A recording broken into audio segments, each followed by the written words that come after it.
What is going on, guys? Welcome to the first, technically, official episode of the Rest Day podcast. It's a rest day, and you guys can't see it because I'm doing an audio recording. I'm actually out for a walk right now, believe it or not. Went down to my local park and I'm walking and I'm talking to myself, and I look like a total one douche with the mic. But also, and I wanted to come on here and actually talk about my like story, my like backstory or whatever, weight loss story, whatever you want to call it. Just talk about shit that has gone on, will go on. Yeah, I guess let's just jump right into it. So, our story starts, fucking, you go to any therapist's office, it's just like, what was it like when you were a kid? And honestly, growing up in the early 2000s, it was pretty freaking cool. You had to be there. I don't even think that that's just nostalgia talking. You just really had to be there. Shit was, I don't know, colors were more vibrant or whatever the hell. That was all fine and sweet, but something that wasn't was like body standards. And I remember that when I was younger, like I was like a husky kid probably, and kind of everyone would always like point out my weight to me, but like looking back on some of those photos, I was like not even that bad, at least not that bad to like today's standards. Like I was fine. um but especially, growing up, you're very impressionable. That stuff kind of stuck with me a bit. I mean, you know, you're a kid constantly getting told that you're fat, you should lose weight, all this stuff. I kind of became a bit obsessive about my weight, but, you know, not too much because I was still able to buy clothes and all this stuff. And it never really came to head until freshman year of high school. That's like one little marker point in my whole journey, because I remember freshman year of high school, we moved neighborhoods twice. The first time, okay, let me backtrack a bit. I currently live in the state of Florida. I moved to Florida when I was about, I think I could have been like 10-ish. We moved down there and we lived in this one neighborhood that we lived in for, gosh, like a good solid couple of years, and I had built like a real friend group, and I had been in that neighborhood since elementary school and then now freshman year of high school. And so freshman year of high school, I move, right? I lost like basically that entire friend group. And this was about the time that the Xbox One had came out. Fortnite had a Fortnite had started to take a grip. And I remember like the summer leading into freshman year of high school, I had gained a fuck ton of weight because all I was doing, I wasn't going outside to play anymore. I was staying inside, playing Fortnite all day, eating freaking pizza, Burger King, all kinds of crap. I ballooned. I became a pretty big boy. And obviously people started really getting, if I was only husky and people were getting on my weight then, imagine I like my growth spurt hit and I became like a big boy. All of a sudden you can imagine I was getting tons of crap then about my weight. And so, people just kept telling me, like, oh man, you're so big, you need to lose weight, all this, all that. It got to the point where I was like, everyone keeps fucking calling me fat, making fun of my weight, all this, all that. You know what? You gonna call me fat? I'll show you fat. I screwed up, let me really screw up. And I almost started semi-maliciously trying to put on weight. I would eat so much school lunch, and then when I would get home, I would just, I like drowned all my feelings into food, and I basically formed a food addiction. There's this one guy, I think his Instagram is Higher Up Wellness. He talks about spiritually fat, where there are people who are overweight because of, genetic predispositions of either having like a higher ghrelin level or, your metabolism's just a bit slower. But there are some people who are spiritually fat. And what that means is that something bad has happened to you, and it could be a number of things. And instead of dealing with that spiritually and mentally, you become addicted to something as a coping mechanism. Usually it's drugs, sometimes sex, sometimes alcohol. And in this case, it's food. You know, you're super fucking depressed and you're drowning yourself in all this food. And that's definitely where I was, right? So, about sophomore year of high school, I was like 15 years old. I had really put on a lot of weight. Going into junior year, okay, double backtrack. In freshman year of high school, I quit video games. I actually quit video games because my mom had brought up the fact to me that my weight was like really starting to become a problem, and I kind of noticed. And I was spending a lot of money on video games, especially Xbox Live. Fuck subscription based things, but that's like a whole other conversation for a whole other day. But yeah, like I was spending so much money on Xbox Live, and I'd like really gained weight. Like, I mean, gained weight. There's only so long that you can deny the truth until you just are faced with object reality. So I quit video games and I joined my high school's football team. And you would think, oh, great, yeah, Iron's getting pushed in the right direction. And you would be completely fucking wrong, because if you know what high school I went to, you know that our football team sucked ass. Our football team was the laughing stock.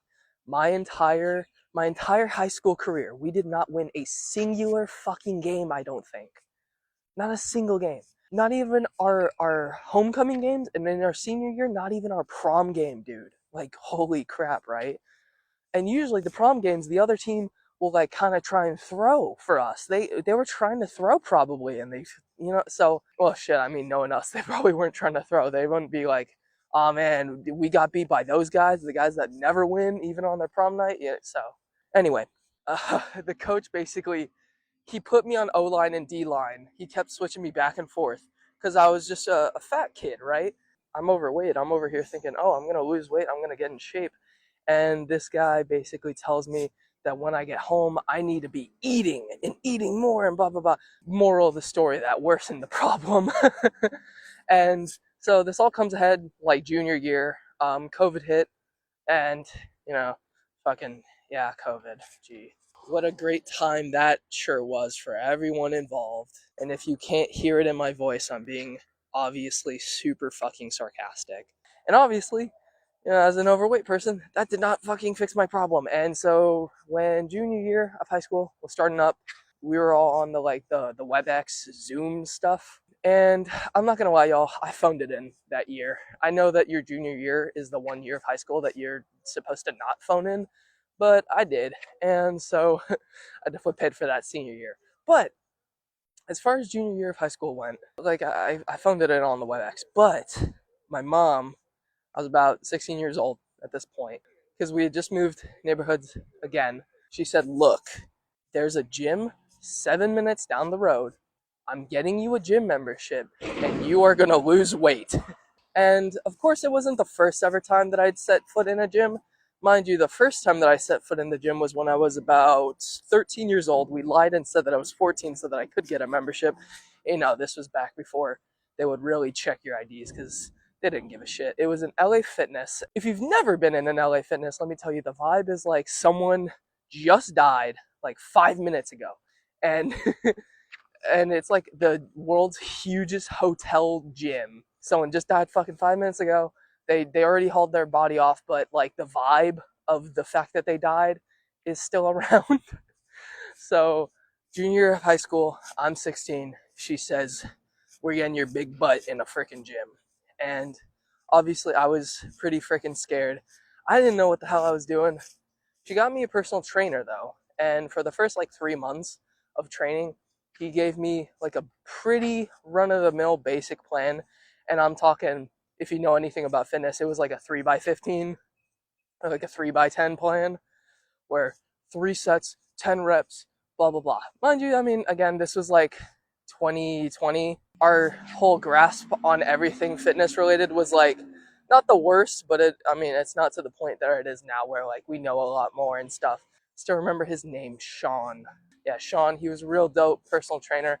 I remember actually he seen me a year or two later after starting, and he saw how much weight I lost, and that was like a pretty big moment for me, because it was like, oh dude, this guy's seen me since the beginning. Sorry, I keep getting sidetracked. It's 2020, August 19th. I officially work out for the first time. And guys, I don't know how to explain it. I mean, I was on the treadmill. He told me, like, just do 30 minutes and then that. I did the 30 minutes. I don't know what it was. I got hooked immediately. Like, with the weight training and the cardio and all that. It felt like I had spent my entire life asleep. And that one workout, I finally woke up. And it's like, I don't know. You know how sometimes you walk around life, I mean, especially in the earlier years, you don't have a purpose. You feel lost. You don't have like a something to drive you. When I found the gym, I had some things that I was interested in, but like career wise, other than television production, I didn't really know what else I really wanted to do. And this, man, it fucking it really it grabbed me and it took a hold and it was not letting go. I started just fucking working out and training when I would get home because I mean in the gym there's like a whole it's like a whole other language that you have to learn. The fact that like not everyone knows what a rep is or what a set is, and some people don't even know their general anatomy on like what is a quad and what is a hamstring and what's a tricep and a bicep and stuff, which I will either link down videos that break down that stuff, or maybe I'll make my own video. Who knows? That's a question for future Iron to solve.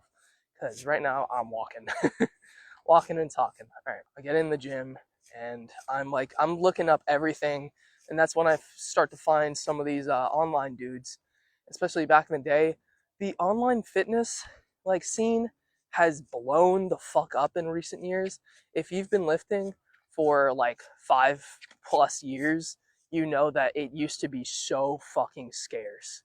Just because, I mean, again, not everyone was posting, not everyone even fully understood what it meant to be like a YouTuber. Like, oh, you mean like Markiplier, right? Like, or some bullshit like that. There wasn't a lot of information to go off of. Learning back in those days, I mean, you kind of had to just figure it out. A lot of people be like, I wanna get it handed to me. I need someone to tell me. But honestly, when you have to like try and figure it out for yourself, you get to you get to know what you know for certain, or at least for you, because it's kind of a bit of an individualized thing. When you try and figure it out by yourself, you get the exact results for you, which is pretty good. And it's something that like, oh, I don't want to have to fucking do it. But once you put in the hard work, the fruits of your labor are so worth it. Like training wise, I've had a bit of input and help from other people. But for the most part, it was kind of just me. Especially like when Sean gave me that training plan, I swear to God to you guys, I did that exact plan with like maybe a few iterations on like changing up exercise variation every now and then for like 3 fucking years. Let's try and run some stats. So at 16, I was 300 pounds, or at least I was like 299.89 or something. So we rounded it up. Plus, before I actually officially even got into the gym, I had started trying to bike, and I had already previously done skateboarding. So I was like skating to try and because this is cardio at the end of the day, even if it's not like walking or running. And so I lost a tiny bit of weight before going into the gym. So technically, I was over 300 pounds, but at the end of the day, it's just a number. 16, I was 300 pounds, and for a while there, I was losing weight pretty quick. I mean, especially when you're like overweight, a lot of that weight that you lose at the beginning, some water weight and some fat, and then it slowly starts turning into mostly fat. By the time that I got to 18, I got down to like 230 pounds. I mean, because mind you, I was tracking my food, but I wasn't super duper diligent with it.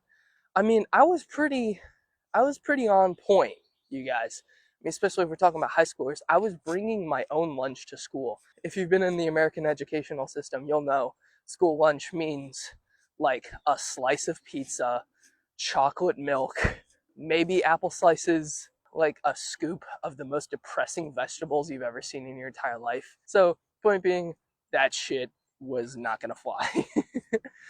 Started bringing like my own lunches, and I think like I would skip breakfast, which honestly nowadays I would not recommend. But fucking, you got to figure everything out on your own. You're gonna try a couple of weird things, and I think that you should try whatever you want. And now fad diets, no, but I do think that if you want to try waking up really early in the morning, seeing that, give it a shot. Maybe intermittent fasting might be your thing. Try that out. Anyway, point being, so I'm in 18. I got down to 230 pounds, which was pretty freaking good. And I kind of gotten at that point, I was kind of like skinny fat, where I, in normal clothes, I would look relatively normal. Hips were, a bit wider. I definitely get my mom's legs, which when I'm shredded and cut down, oh yeah, they're like Sam Solik level shits. I might even be able to stand toe to toe with Tom Platz, but maybe that's just wishful thinking. This is where our story starts to take a bit of a darker turn. Freshly out of high school, I go to college, right? In college, there's this thing locally known as the freshman 15. And what that means is that, generally during college, it's a big shift in your life. And there's a lot of stresses and this and that. And so college freshmen are predicted to gain about 15 pounds. 15, 1-5, right? The freshman 15 hit me like a semi truck, and and that 15 turned into a 50, 5-0. I got up to like 280 pounds, even more than that actually. At one point I think I got up to like 297 or something. And I remember when I first lost most of the weight, I got down to 230. We aren't talking abs here. I mean, I didn't see my abs this cut until I hit like 190, maybe 185. But like, I mean, like real abs until like 175. I mean, like really now, yeah, they're there. I remember at that point, one of my biggest fears, and any gym goer will say this, is that my biggest fear was fucking hitting rock bottom again, hitting square one, starting all the way over, fucking gaining all the way back. And when your greatest fear is that, and then it happens, oh my god, dude. And for quite a while, I was in denial about it because I had started college. I was stressed out with that. I really wanted a job. So I got a job at my gym that I had been training at for those couple of years, which was pretty freaking cool at the time. I mean, fucking freshly out of high school, first job, you get to work at a gym. Any gym rat would be like, oh yeah. And nowadays, I would consider getting a job at a gym. It's not the worst job ever. It's just working at that particular gym made me want to fucking do a thing to myself. It would get me pretty freaking close. I was just undervalued and a whole bunch of stuff. But again, that's another conversation for another episode, perhaps. That'd be cool. But yeah, that job stressed me the hell out. And there was like a sushi eat station right down the way. And so basically, I fell off the wagon. Like I stopped tracking all my meals. I would every now and then skip cardio. I would like be kind of on and off with my training. The thing is, I never stopped training, and that's the good part. Like that part never left me because I mean, this fucking working out thing, I love it. I don't know how to explain it. I freaking love it. But I definitely slacked off for a good 2 years, and so we hit 2024. I'm 19, about to turn 20, and I look in the mirror, and a couple of people had pointed it out to me, but again, I'm in denial, right? Like, no, man, I'm not gaining weight. People would say, oh man, dude, the cut's gonna go crazy. I'm like, what do you mean I am cutting? Because I was still kind of tracking my calories, but not really. Like, I would do really good for most of the day, and I'd be like, oh man, I did really good today. Let me have a couple slices of pizza, and then you fucking ruin it. Because that's unfortunately not how that works. If you only give it 70%, but like 98% is required to pass, you're gonna fucking fail, right? It doesn't matter how close you are to that passing rate. Like if you aren't giving it, it's not happening. And so I like finally looked in the mirror, and I was just so dissatisfied with myself because the thing wasn't like, man, I didn't do it. The thing was, I knew I could do it, and I knew that I should have been there already. I should have already had freaking striations everywhere, and I should have been doing a proper bulk and stuff, but instead I'm fucking goofing off, eating junk food whenever I feel like it, not even working out every now and then, freaking skipping cardio and all this shit. And I sat myself down. I was like, dude, enough is enough. I quit that job because I couldn't do it anymore. I didn't even give a 2 weeks notice type shit. I was so upset. I told my mom one shift, I'm like doing all my stuff that I need to do. I'm fucking quitting today. I wrote up my manager like the longest text message I think I've ever written to anyone ever. It was like a big, like, not even like a huge fuck you, but like, dude, take your job more seriously. Because I was the longest working employee that, okay, I'm gonna get into a tangent, but I quit that job. If you guys want to hear about that job, fucking let me know. I'll give y'all most of the deets. So I quit that job. I had always known that I'd wanted to be like a bodybuilder. But once I started like working out and all this stuff, I knew that that's what I wanted to do. When you're first getting into the gym, at first you're just working out. You're just like getting into the motions, learning the exercises and stuff. And then after a little while, you get into specifications. You know, what kind of lifter do you want to be? You want to be a casual lifter where you just come in, do a workout, do your little cardio, and then you go home. The average, mom, dad, high schooler, you might track what you eat. You might try and make like healthy choices, but that's not going to stop you from going out every now and then. You know what I mean? And that's totally fine. Some people are just like that. Not everyone wants to be a bodybuilder. But then, you have your power lifters who are trying to lift as much weight as humanly possible. You got the strongmen, which is if you took a power lifter and put them on gear. I'm kidding. You have the weightlifters who are the more like, snatch and clean and all that stuff. I'm not very well acquainted with weightlifting, so if that's not even a thing, I'm sorry. And then you have your bodybuilders. And dude, I knew the second that I seen like genuine like natural bodybuilders, I knew it. I knew that that's what I wanted to do. And again, even going back to when I was younger, I remember anytime I would see the muscle men on TV or like, buff cartoon characters and all that, I would be fascinated. But I never thought that self for me. Like, I never thought, oh man, I could be like that one day. It's just never crossed my mind, especially when everyone's calling you fat. In your entire life, you've only ever been fat. That's all you know. That's all you've ever been. And, especially at that type of age, that's all you think you'll ever be. But I said, fuck it. I'm going to give it a shot. I'm going to really commit myself to this. And I'm not giving up because I never even finished that cut. By finishing a cut, I mean like being peeled, being shredded, seeing your fucking abs. I never did that. I always had my tummy. I really committed myself to this. And it's been a long like 15 months. And we're still not 100% done. I still do want to do that bodybuilding show. But we're really getting there. Especially just looking at myself now. Like, obviously, I have quite a bit of loose skin, which makes me look a bit heavier than I actually am, or at least makes it look like I have more body fat than I actually do, but that's neither here nor there.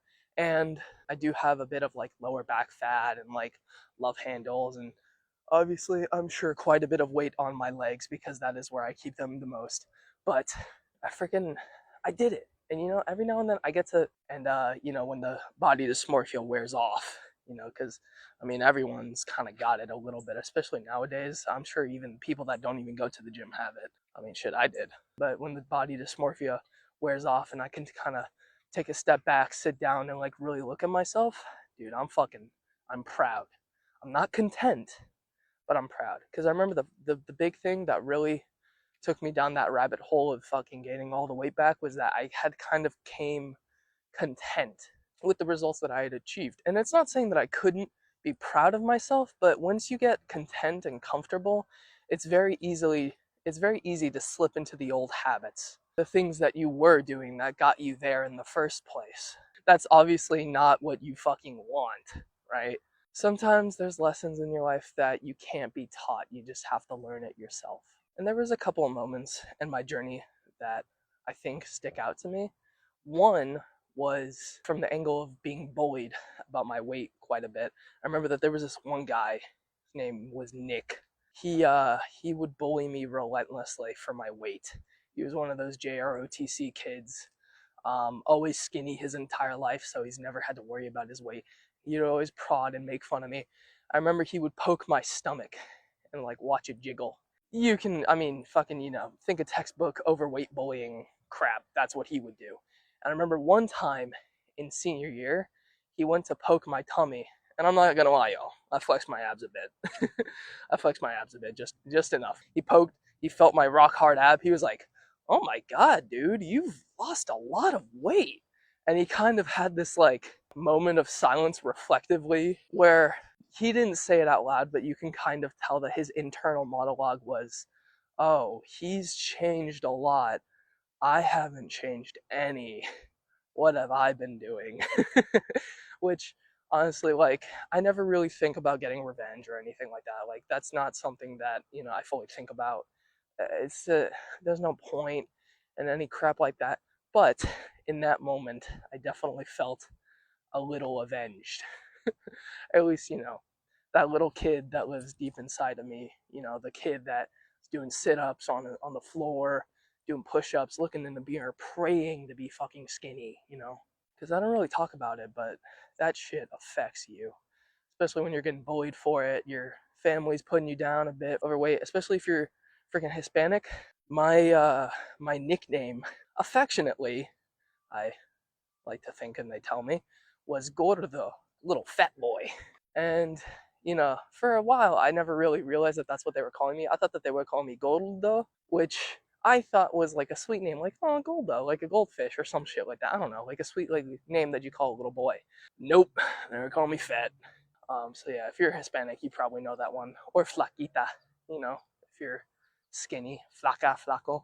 And then even now, after losing all that weight, seeing just how differently people treat you. I remember when I was overweight, people would treat you like you're subhuman. It's the weirdest fucking thing. And now all of a sudden that I've lost the weight and like I'm really deep in the cut, so I'm starting to have like that cut almost prep face where you can see my fucking cheekbones and shit. And people treat me so much nicer. And obviously like I like having conversations with people. So when people talk to me, I talk back and we have like a whole like little thing. But it kind of it kind of hurts a bit now just because I realized, oh, people were treating me differently because I was overweight. Because sometimes it's the same people that I would try and have a conversation with or whatever, that like just treat you so differently. And so again, like a little side tangent, but it's definitely something that I've noticed along my journey.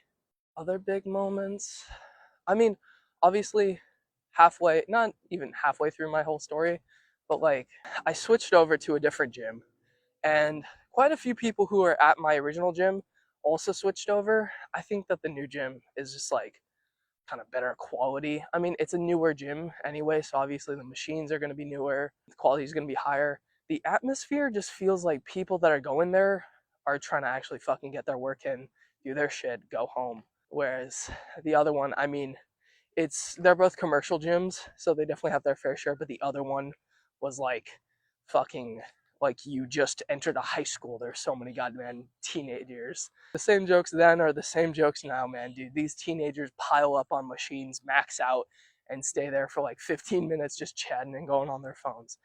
Dude, we're all trying to get our workout in. Switching over was definitely one of the parts that helped me get back on that track that I was talking about.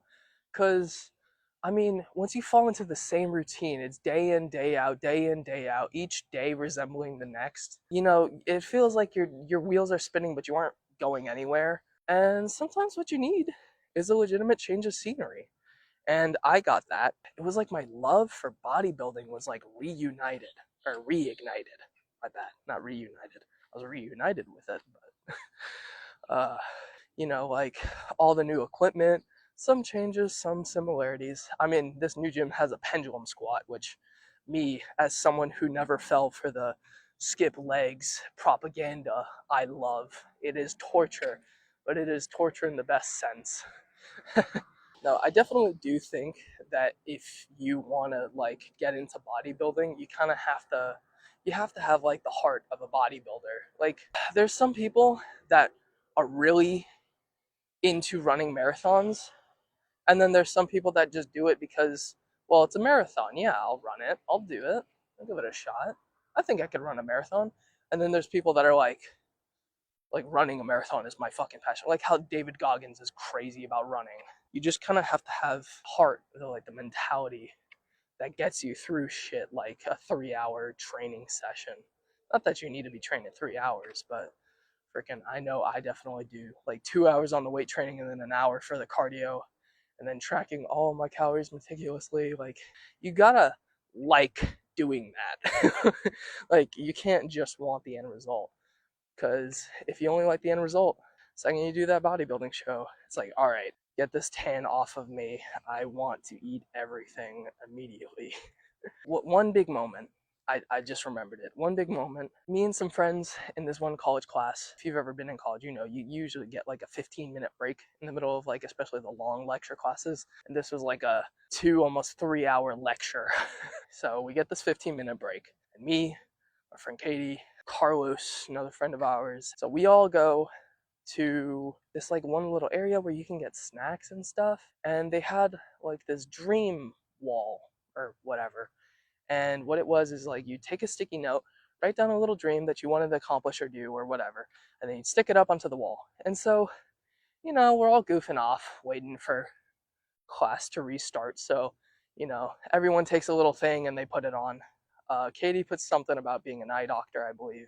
I grabbed a sticky note because I'm like, well, I mean, everyone else is doing it. Let me do something. And so I wrote it down and I stuck it on the wall, almost absent-mindedly. And I look at it and it says compete in a bodybuilding show. I wrote it down like subconsciously and stuck it up and everything. And when I looked, I was like, well, yeah, that's one goal that I always had, that I always said that I wanted to do. I remember when I was working at that one gym, I was always telling my coworkers, like, I really want to do a bodybuilding show. I don't think I would win, but I just want to see if I could do it, blah, blah, blah. And I remember I was saying all this stuff, and when I wrote it down on that note, like, it's like my subconscious was trying to talk to me and like almost guide me in the right direction, you know, kind of remind me like, hey dude, remember that thing you said that you wanted to do? That thing that you know that you want to do in the bottom of your heart, that thing that you want to do more than fucking anything in the entire fucking world? Hey man, remember? And and I had this moment where I was like, oh shit, dude, I fucking zoned out. It's like in Rick and Morty, if you watch Rick and Morty, in that Roy game, when after Morty dies, as Roy, and like comes back, it's like, what the hell? Where's my family? Like, where's it? It was like what the hell have I been doing for the like fucking? It had been like 3 years or something. I was like, oh, what the man, dude, I got way off track, and I basically re-locked in, and here we are now. That was definitely one of the moments that helped wake me up. I remember I got with one of my friends, previous coworker at that gym, Amelia. Shout out to fucking Amelia. She's amazing. I reached out to her and I was like, hey, I really want to lock in. And that was when this lock in started. I started to go back and forth on the story, but fucking I have ADHD. And well, this story is a long one. 5 years. I mean, shit. Could you imagine having to retell all of that? You got to give me a break here, folks. So I reached out to her and I'm like, hey, I really want to freaking lock in, but I'm not exactly sure what I'm doing on the exercise part because, again, you guys, I had been doing the same training regimen for like 3 years, damn near same training regimen. And I tried out the Buff Dudes training plan to cut and lose weight, but I wasn't even like actually doing the diet part. I was doing the training, and the training was pretty fun. I would probably do it again, but I finished that plan. It was a 4-month plan, like 4-month long. I didn't lose any weight. That was one of the most demotivated I'd probably ever been in my entire weight loss journey. Dude, I like, again, I hit rock bottom on that. And as hard as hitting rock bottom feels, because we're talking like, it feels like dragging your face on pavement. At least it did to me, where it's like, you feel like you're doing everything right. And then you wake up and you realize you've been doing everything wrong. But sometimes you need those moments so that you can be like, okay, fuck, we got to pick it up, go back in the right direction and refocus. Or else you're just going to keep gently going down that river, right? It's like a lazy river that is very slowly, at the end, a gigantic fucking 100-foot drop waterfall. you know, you might feel like you're going the right direction because you're kind of just gently moving along in this, like very passively. But then, you know, all of a sudden you kind of like, you wake up from this little doze that you've been on, you see the waterfall. It's like, okay, I either try and swim to what shore there is and head back in the right track, or I can fall off this fucking 100-foot drop, right? It's kind of like that, right? It can only, like, you can only get better if you start, but if you don't, you can only get worse. That pushed me in the right direction. I text Amelia, I have fucking no clue what I'm doing when it comes to training. I've been doing the same training for fucking God knows how long. I want to switch it up. I'm gonna try and take care of the diet stuff. Can you just help me on the training? It's gonna be like mostly you, but then it'll at some point it'll become 50-50, and at some point it'll become mostly me. And so we would like we would hop on call, play Fortnite, and work on this training plan. You know, I'd be like, oh, I'm not really feeling these exercises. These exercises I'm doing like amazingly, and so we very slowly, because this is over the course of like a year ish, formulating the plan closer and closer and closer and closer to perfect for me. Now I'm currently on like a different training plan, but that plan for me for a while really worked out because it wasn't just her telling me what to do. I was also putting in decisions on it that were in my best interest. And that fucking worked out. And thank God for Amelia. Amelia, if you're listening or watching or whatever you're doing, thank you so much. And of course, my beautiful mother, who got me that first ever gym membership. That was fucking like, dude, if I'd never gotten to the gym, I would still be asleep. And to anyone who has ever given me any sort of moral support, spotted me during a set, any type of way that you've impacted my life on this, I want to thank you very deeply. I mean, even to the friend group that I fucking like lost completely. I didn't even talk about that, I don't think. Yeah, I'd hit rock bottom quite a few times. And so when I hit up Amelia trying to do this lock-in thing, I basically started to lose friends because I was definitely a people pleaser. And part of that people pleasing was putting my friends before myself, you know, hanging out with them, doing whatever they wanted to do and all this stuff. And so obviously, you know, with training and stuff, you can't be putting you can put some things before it, but you can't put everything before it, right? Or else you're just not going to get the results that you want. And the thing wasn't even that I wanted to stop being friends with these people. Like, I even pointed out to them, I was like, hey, you got, because they would constantly be nagging me to hop on the game. And I would say, basically something along the lines of like, guys, it's not that I don't want to play the game with you, just like I need to go to the gym, I need to do this, I need to do that, but then afterwards I'm totally down to fucking play the game and all this stuff and this and that. They all basically like cut me off. I mean, it was kind of like slow but abrupt. Like, I noticed that they were hanging out without me and posting it on their stories, and I think I even noticed that they made like a separate group chat without me. And nowadays, I really don't give a shit. But back when it happened, I mean, I knew some of these guys since middle school. One guy I knew since elementary school. For that to happen, I mean, dude, that hurt. But of course, to some people who have been piggybacking off of your inability to say no to them, the people that have been taking advantage of the fact that you don't respect yourself. The second that you start respecting yourself and trying to set these boundaries and stuff, they're going to take that as you being disrespectful to them. One of these friends, not going to name names, but you know, if they're listening, they know exactly who the fuck they are. We would hang out every single day, damn near. I would always like, oh, let's go here, oh, let's go there, let's go here, let's go there. And then they would just assume that I would pay for everything. And all we would do basically all day was smoke, play games, watch TV. And it's not that I don't like those things. That sounds like an amazing evening plan. But when you really have a goal that you want to do, you got to put that first. And sometimes that's going to come to the sacrifice of going out to eat or smoking up or watching TV all day, you know? I mean, right now, I'm taking a fucking morning walk. I'm currently heading back home. But, you know, this friend, I mean, fuck. Who needs enemies with friends like this? And I remember the second I started putting up any form of like kind of like a boundary, they basically cut me off. And to that, you know, post thanking everyone that has helped me, to anyone that is you know, like that hurt me or whatever, made fun of me for my weight, or you know, cut me off and all this shit. I'm not going to thank you, but I do acknowledge the fact that you had a tiny bit of a hand in helping create what I am now. I do not give you any of the credit because, mind you, these people were not in the fucking gym with me when I was in the gym by myself. Fucking literally, like, basically no one has been there. And I remember, like, when I was first working out, I always wanted to have a training partner.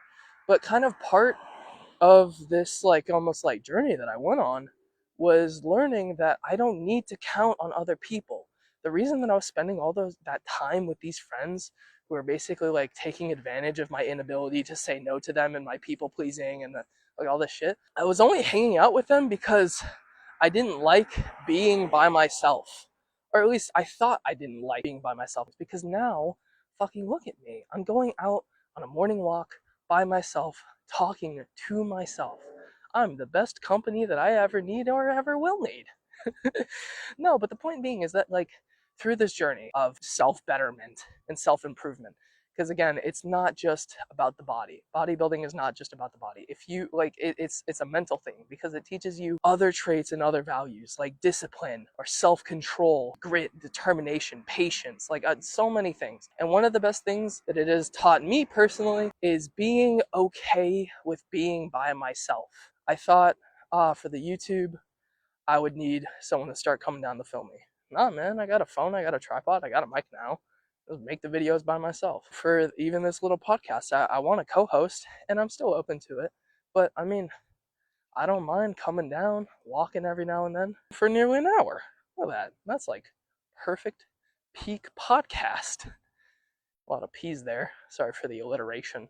But yeah, I've learned to enjoy being alone. Like, that being alone, being by myself is not something that is bad. That's not something that I have to, you know, hate or not want to do. Like, I like being with myself, and I like spending time with myself and all this stuff. And that is definitely one of the more valuable things that I've learned. That, and also loving my body for the way that it is. I know that I am not perfect. I mean, physically speaking, at least, I have a lot of stretch marks. I got a lot of what I affectionately refer to as battle scars. Anytime I've scratched myself on my hand or my legs or I mean, dude, on my left leg, I've got a wicked battle scar that goes from like my upper glute down to like midway down my thigh on the side, and like a bunch of other shit, and like my loose skin and stuff like that. But I've come to accept these things as a part of me, and not only that they are a part of me, but that there's something to be loved. You know, these things, these these marks on my body tell a story. You know, the story of me, right? And they're a part of me. And so, like, how weird would it be to hate myself for being myself, right? I mean, the stretch marks and the loose skin, like, are basically like physical reminders of like where I've been, what I've been through, and you know, those like little battle scars are almost like a, hey, dude, you've done it before, you can do it again. So anytime anything bad happens to me, and trust me, guys, bad things have happened along this journey. I mean, I didn't even fully get into all the details. I definitely will try to at some point, but I mean, 15 months is a long time.